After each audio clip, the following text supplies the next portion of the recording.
గురుగారు. నమస్తే మిత్రులారా. నమస్తే మిత్రులారా. గురుగారిని కొన్ని అరుణాచలంలో గురుగారితో 3 రోజుల నుంచి జర్నీ చేస్తూ ఈరోజు గిరివలం తిరిగాం, ఇరుపాక్షకు వెళ్ళాం. మన ఇరుపక్షకులో గురుగారితో ఎప్పుడు కూర్చోలేదు. 2 hours 1 hour కూర్చున్నామా, 1 hour కలగలుచుకొని కూర్చున్నాం. గురుగారు ఆ రోజు మాకు ఒక మనిషిని, ఒక గురువు నక్కల రోడ్లో పార్సల్ వెళ్తున్నప్పుడు ఒక శవం పడిపోతే దాని గురించి కథ చెప్పారు. ఆ కథ చెప్పారు. ఆ కథ మాకు అత్తుకుంది గురుగారు. ఇప్పుడు ప్రేక్షక దేవుడు కూడా ఆ కథ ఏంటి, ఆ గురుగారు ఏంటి ఆ కథ రహస్యం ఏంటి? ఆ రోజు మాకు ఇంప్రెస్ వచ్చింది. మా ఛానల్ చూస్తున్న మిత్రులందరూ కూడా వాళ్ళు కూడా సేమ్ వాళ్ళు మనలాంటి సోదరులే కాబట్టి మేము విన్నది ఆశ్చర్యపడింది. వాళ్ళు కూడా చేరాలని మా ఆశ. దీన్ని దేహాత్మ భావన ఉండకూడదు అనే దానికి తీసుకున్నా. అంటే చెప్పిన ఉద్దేశం వేరు. అంటే మామూలు వ్యావహారికంగా కూడా అతను ఏమి చేయలేదు. అంటే శరీరము ఎంత విలువైనది అని చెప్పడానికి కోసం, ఒక మానవుడి యొక్క శరీరము వాల్యూ ఎంత అని చెప్పడం కోసం నారదుడు చెప్పాను. రీసెంట్గా మనం చెన్నై వెళ్ళినప్పుడు మా మిత్రుడు ఆయన చెప్పాడు. నారదుడు యొక్క శ్లోకాన్ని వివరిస్తూ చెప్పారనమాట. అంటే చనిపోయినటువంటి ఆ శరీరాన్ని నక్కలు తినడానికి సిద్ధంగా ఉంటే నారదుడు ఆ నక్కలకు హితబోధ చేస్తున్నాడట. ఇది అతని చేతులు తినవద్దు, అవి తన జీవితంలో అతను ఎటువంటి దాన ధర్మాలు చేయలేదు, పుణ్యకార్యాలు చేయలేదు ఆ చేతులతో. కాళ్ళు తినొద్దు, ఏ పుణ్యక్షేత్రాలు ఎక్కడ పోయింది లేదు, ఆ కాళ్ళు తినొద్దు. పొట్ట అది జీవితం అంతా పాపకర్మలతో నిండిపోయింది, అన్యాయార్జితంగా నిండిపోయింది కాబట్టి ఆ పొట్ట తినడానికి పనికిరాదు. చెవులు ఏ విధమైనటువంటి శ్రావ్యమైనటువంటి భావోద్కథలు లాంటివి ఏవి వినలేదు, ఆధ్యాత్మికంగా ఏవి వినలేదు, ఏ ప్రసంగాలు వినలేదు కాబట్టి ఆ చెవులు పనికిరావు. ఇక తల వచ్చేసి అతను జీవితాంతం గర్వంతో నిండిపోయింది, అహంకారంతో నిండిపోయింది కాబట్టి ఆ తల తినడానికి పనికిరాదు. కాబట్టి తొందరగా పోయింది ఇక్కడి నుంచి, అది పనికిరాదు అని. అంటే ఆ శరీరం, అటువంటి శరీరాన్ని మనం ఎంత అభిమానిస్తున్నామో, జీవితాంతం దానికోసం ఎంత ఆరాటపడుతున్నాము. ఈ ఉండి మన కాళ్ళు చేతులు వచ్చి కూడా ఒక మంచి కార్యానికో, ఒక సేవ కార్యక్రమానికో, ఒక టెంపుల్కో అనే విషయాలకి ఏ ప్రయత్నించకుండా జీవితం మొత్తం గడిపే మానవులందరికీ ఈ కథ బాగా భౌతికంగా తీసుకుంటే, ఇంకా శారీరకంగా తీసుకుంటే ఇదే రోడ్డు ఇదేనా అటు నుంచి వెళ్ళవచ్చు. చూపించింది సూపర్, మంచి వెళ్ళిపోదా. ఇక్కడి నుంచి అయితే 27 ఉంది, అక్కడి నుంచి అయితే మనకి 23. గురుగారు చెప్పండి. ఇట్లాగా దేహాభిమానంతో ఉండకూడదు అన్నదానికి శరీరం ఎంత నీచమైనది చెప్పడానికి కోసం ఇది ఒక ఉదాహరణ.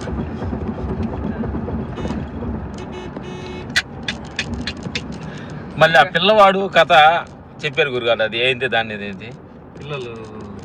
పిల్లోడు 1 బ్యాగులు 2 బ్యాగులు వ్యావహారికంగా బాహ్యమైనటువంటి వస్తు విషయాలు కానీ ఇంకోటి కానీ సేకరించేటువంటి పనిలో ఉండకూడదని దానికోసము అది చెప్తారనమాట. ఇప్పుడు ఒక 2 శిష్యులు ఉన్నారనమాట ఒక గురువు గారికి. వాళ్ళు తీర్థయాత్ర, మామూలు భిక్షాటన యాత్ర అంటే ఒక తీర్థయాత్రగా ఎక్కడో పంపించారనమాట గురువు గారు. ఇద్దరికి ఒక శరీర పంపించారు కొన్ని వస్తువులు. అయితే అందులో ఒక శిష్యుడు ఏం చేశాడంటే, తను ఏదైతే సంచిలో ఉన్నటువంటి వస్తువులు నింపుకున్నటువంటి వస్తువులన్నీ దారిలో పోతూ ఎవరొకరికి ఇచ్చేస్తున్నాడు, అక్కడ పడేస్తూ పోతూ ఉన్నాడు. ఇంకొక శిష్యుడు ఏం చేశాడు, కనిపించిందల్లా ఆ సంచిలో అది వేసుకొని నింపుకుంటున్నాడు అనమాట. కొంత దూరం వెళ్ళేసరికి ఏదైతే ఇచ్చుకుంటూ పోయాడో అతని సంచి ఖాళీ అయిపోయి తేలికైపోయి హాయిగా ఆనందంగా నడుచుకుంటూ పోతున్నాడు. ఎవరైతే ఈ వస్తువులన్నీ సేకరించుకునే సంచిలో వేసుకుంటున్నాడో వాడికి భారం అయిపోయింది, ఇంకా అడుగు పడటం లేదు, అలసిపోయాడు, కూడబడిపోయాడు అనమాట. అట్లాగా మనం కూడా విషయ వాంఛలతో నిండినటువంటి ఆలోచనలు మన మనసులో నింపుకుంటున్న కొద్దీ ఇతరులు ఏమన్నా మనం అంటున్నారంటే అవన్నీ మనం స్వీకరించే కొద్దీ అది భారం అయిపోతుంది. భారం అందువల్ల ఏం అయిపోయింది. చేయాలంటే దాన్ని స్వీకరించకూడదు, మనం తీసుకోకూడదు. ఎవరైనా తిట్టినా పొగిడినా ఇట్లాంటివన్నీ కూడా మన సంచిలో వేసుకోకూడదు.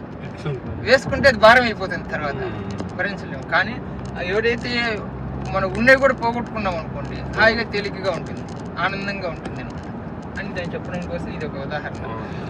చూడండి గురుగారు, ఈ రెండు మిత్రులారా, ఈ ఎంత అద్భుతమైన పాయింట్ ఇది అంటే చెప్పడానికి కూడా ఉంటుంది. మన బతికుండంగా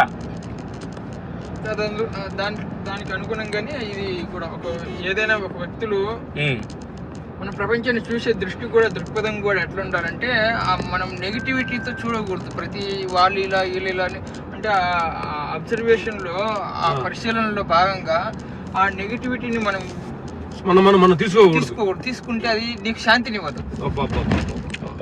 ఎక్సలెంట్ పాయింట్. ఇది మామూలు పాయింట్ గురుగారు. ఏదో సరదాగా అని కూడా మాట్లాడుకున్నా కానీ డేంజర్ అంటావు గురుగారు. ఎందుకంటే సాక్షిభూతంగా ఉండాలి, అంతే కానీ దాన్ని వాళ్ళ గురించి విమర్శించుకోవద్దు అన్నాడు. మనసులో వేసుకోకూడదు. అలాంటి ప్రపంచం అంటారు. ఇప్పుడు అది దానివల్ల ఉపయోగం లేదు, పైగా నీ మనశ్శాంతి కోల్పోతావు.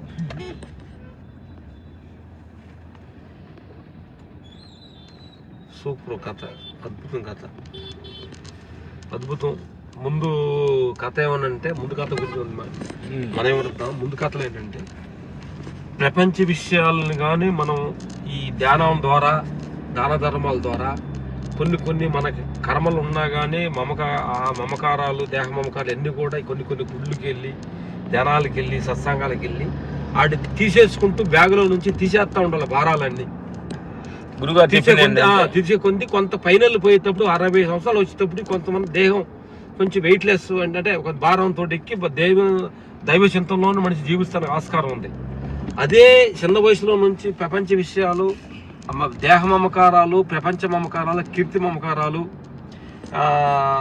ధన మమకారాలు, ఇంకా పక్కన ఉండే విషయాలన్నీ మనం ఎక్కించుకో బ్యాగులన్నీ చేర్చుకుంటూ పోతుంటే, అదే మనిషి 60 సంవత్సరాల ఏజ్ వచ్చేటప్పటికి ఎన్ని భారంగా ఉండి మనిషి నిద్ర పట్టక మందు తాగుతూ ఆరోగ్యాలు పాడైపోయి ఆ బీపీలు షుగర్లు తయారవుతుంది. కారణం ఇదవుతుంది. కాబట్టి మనిషి చిన్న వయసు నుంచి కూడా మనలో ఉండే ఏదో ఒక తప్పు జరిగిందంటే దాన్ని పాశ్చాత్తంగా దాని కర్మ గురువుల దగ్గరికి వెళ్ళి దాన్ని కరిగించుకుంటూ తనలో ఉండే మంచి సేవ చేస్తూ ఏదో సత్సంగాలకు వెళుతూ మిత్రులతోటి కలుసుకొని నీ ఆంభావాలను పెంచుకుంటూ వెళ్తుంటే మనకు 60-70 సంవత్సరాలు వచ్చేటప్పటికి భగవంతుడి చిత్తంలోకి వెళ్తానికి నువ్వు ప్రిపేర్ అయిపోతావు.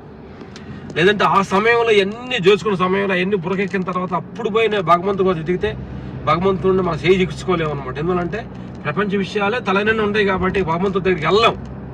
కాబట్టి ఈ కథ ద్వారా మీరు అందరూ తెలుసుకోవాలని మేము మా అభిప్రాయం. మాకు తెలిసిందని మేము చెప్తున్నాం, గురుగారు తెలిసిందని మాకు తెలిసింది నేను అర్థం చేసుకుని మేము చెప్తున్నాం.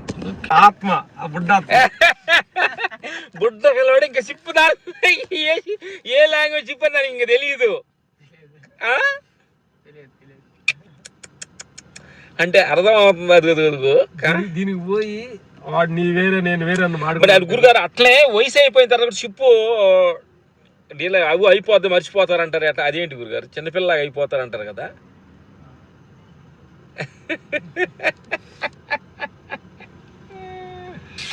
చిన్ని బంగారాలు అప్పుడు అర్థం అవుతుంది.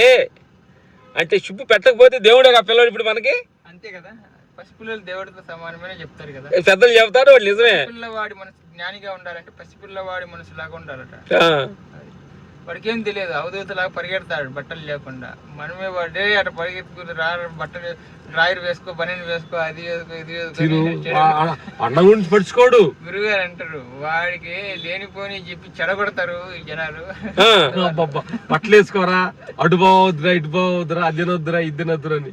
వాడికి వాస్తవానికి ఏం లేదు, బట్టలు లేకుండా పరిగెడతారు కదా అవధూతల్లాగా. అవధూతులు కూడా అంతే కదా, బట్టలు ఇది ఇట్లుండాలి, తిండి తినాలి అని ఏం లేదు కదా. వాళ్ళు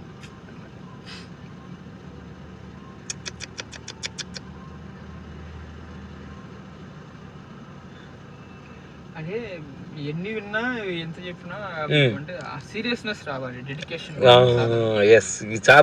ఇప్పుడు మా ఓనర్ ఉన్నారు, మామూలు సాధువుల్ని ఆదరించి స్వభావం ఆయనకు లేదు. మామూలుగా పెళ్ళిళ్ళు దళితులని చాలా చేశారు. కానీ ఈ అదే అంటాడు, నేను మా దగ్గరికి ఇట్లా సన్యాసం కొంతమంది వచ్చారు, అటు చూసారు, అట్లా కూడా చేయకుండా లేదు, చేసి చూసి ఇంకా ఆయనకు అంత నమ్మకం కలగట్లేదు ఎవరి మీద. ఉమ్, నేను ఇదిగో ఎవరైనా మా ఇంటికి వస్తే 1-2 రోజులు ఉండిపోవడం వరకే.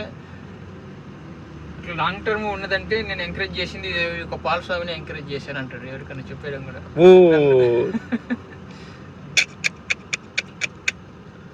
దాంట్లో అంత గొడవ లేదు. మామూలు టీలు కాఫీలు తాగేవాళ్ళు, భోజనాలు తినేవాళ్ళు, ఆ. వాళ్ళకి కావాల్సిన ఏర్పాటు చేయాలి. నాది ఏ గొడవ లేదు కదా. ఏ గొడవ లేదు కదా. అట్లా పైగా జీవితం అంటే జీవించే విధానం చూస్తున్నాడు ఆయన మెయిన్. అంటే అదే. వీళ్ళు ఎలాగుంటున్నారు అనేది చూస్తున్నారు మెయిన్. కాబట్టి ఇప్పుడు మనం కూడా ఇప్పుడు ఏదన్నా ధైర్యంగా లోపల నుంచి వస్తుందంటే అది నీలో అనుభవంలో ఉంటేనే చెప్పగలవు.